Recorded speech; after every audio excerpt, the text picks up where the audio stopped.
Pergunte ao universo. Os exemplos mais fortes da meteorologia do espaço são as ejeções de massa coronal.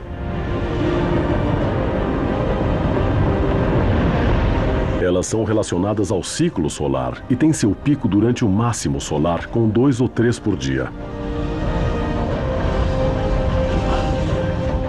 Elas começam com lindas tempestades solares testemunhadas pelo Observatório da Dinâmica Solar em todas as cores.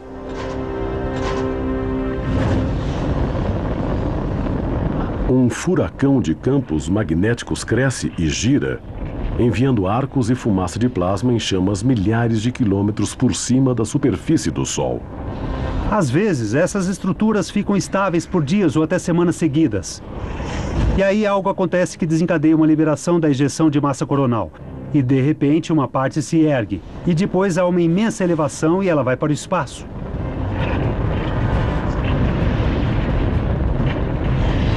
A explosão gigante de plasma carregado segue em direção ao nosso planeta, onde geralmente flui intacta em torno de nossa magnetosfera. Mas há um problema com o campo magnético da Terra. Ele começa a mudar. E a pior situação possível no futuro da Terra seria ficar como a superfície fria e morta de Marte. Tempestades magnéticas poderiam dar um basta na civilização se não fosse pela força protetora da magnetosfera de nosso planeta.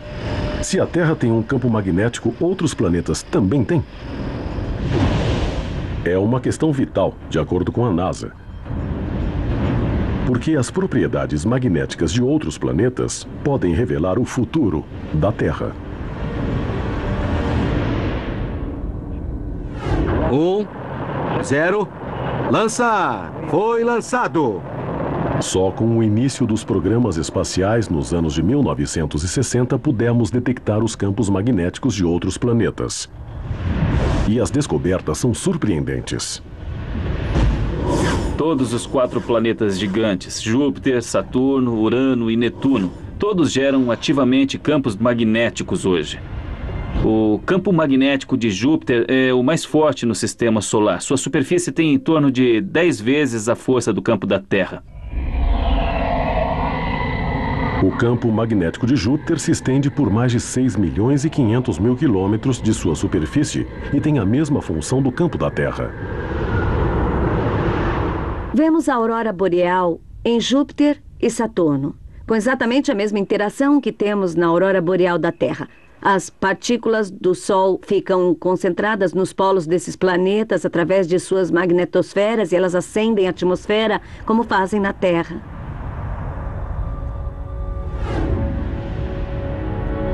Mas mais perto do Sol, os campos planetários são misteriosamente menos comuns. Mercúrio tem uma magnetosfera muito fraca, por volta de 1% da Terra. Vênus tem praticamente nenhuma. E a mais misteriosa de todas é a do planeta vermelho, Marte. No fim dos anos 90, a sonda da Mars Global Surveyor, que estava em órbita em torno de Marte, tinha um magnetômetro a bordo. O magnetômetro descobriu que Marte não tem um campo magnético global. Mas a Mars Surveyor descobriu evidências de pequenos campos magnéticos espalhados pela superfície do planeta. A NASA acreditava que fosse paleomagnetismo, um remanescente de um período há bilhões de anos. Marte um dia teve um campo magnético parecido com o da Terra? Se teve, o que aconteceu com ele? Felizmente, não precisamos ir até o planeta vermelho investigar, porque pedaços de Marte já estão aqui. Nós temos amostras, rochas de Marte, são meteoritos. Eles foram expulsos de Marte pelo impacto de um asteroide ou de um cometa há milhões de anos. Essas rochas vagaram no espaço e depois algumas delas aterrissaram na Terra ao acaso. Um desses meteoritos marcianos é famoso. O ALH 84001.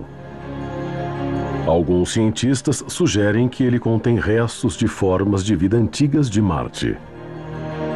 Sendo isso verdade ou não, esse pedaço de rocha pode responder à questão do magnetismo marciano. A LH 84001 é a rocha mais antiga conhecida de qualquer planeta e é uma história única de Marte. Ela passou pela história mais antiga do planeta. Então, essa amostra tem todos os tipos de registros fascinantes. O microscópio quântico de supercondutividade, ou SQUID, é um dos aparelhos de detecção magnética mais sensíveis da Terra. O meteorito marciano mostra resultados impressionantes sob as lentes do SQUID.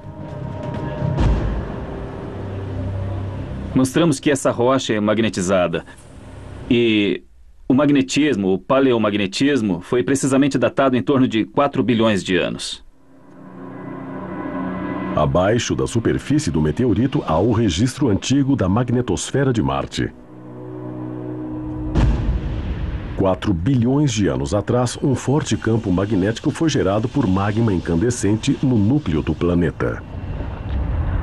A Marte magnética antiga era um lugar fundamentalmente diferente do que vemos hoje. A atmosfera que imaginamos para aquela época era bem mais densa do que a de hoje. Provavelmente havia água fluindo na superfície. As temperaturas eram mais quentes, então era bem parecida com a da Terra. Então, misteriosamente, Marte morreu. As temperaturas caíram. A água sumiu. A atmosfera desapareceu. O que aconteceu? O campo magnético de Marte morreu em torno de 4,1 bilhões de anos atrás. O que é fascinante nisso tudo é que esse evento parece coincidir com um período no tempo em que Marte começou a mudar de um estado quente e úmido para sua condição fria e seca atual. Uma hipótese para a atmosfera de Marte ter desaparecido é por ela não ter uma magnetosfera para protegê-la. Então, o vento solar arrancou constantemente partes da atmosfera do planeta. Sem a armadura magnética, uma ejeção de massa coronal bombardeou a superfície de Marte. Um furacão magnético que destruiu a atmosfera do planeta. De repente, a atmosfera perdeu grandes quantidades de gases, como o oxigênio, o argônio e o nitrogênio. A atmosfera ficou mais fina com o tempo. A água em estado líquido deixou de ser estável na superfície e Marte entrou em uma estase fria e seca. Isso poderia acontecer com a Terra? Certamente, em algum ponto, o campo magnético da Terra vai desligar. Mas falta muito para isso. Uma questão mais imediata é quando o campo magnético da Terra vai inverter. Como vimos antes, nosso planeta inverte seu campo a cada centenas de milhares de anos. E já passamos dessa hora. Quando o campo magnético da Terra inverter, o processo pode deixar a Terra sem uma magnetosfera protetora por um período de dias ou até mais. Isso pode levar a uma possibilidade muito real da situação de Marte. Vamos viver tempestades magnéticas como nunca vivemos na civilização moderna. Mas não precisamos de uma inversão planetária para o caos. Especialistas dizem que toda a nossa sociedade pode ser destruída por uma tempestade magnética. O desastre planetário pode ser evitado, mas providências devem ser tomadas logo, e o tempo segue em direção ao apocalipse magnético.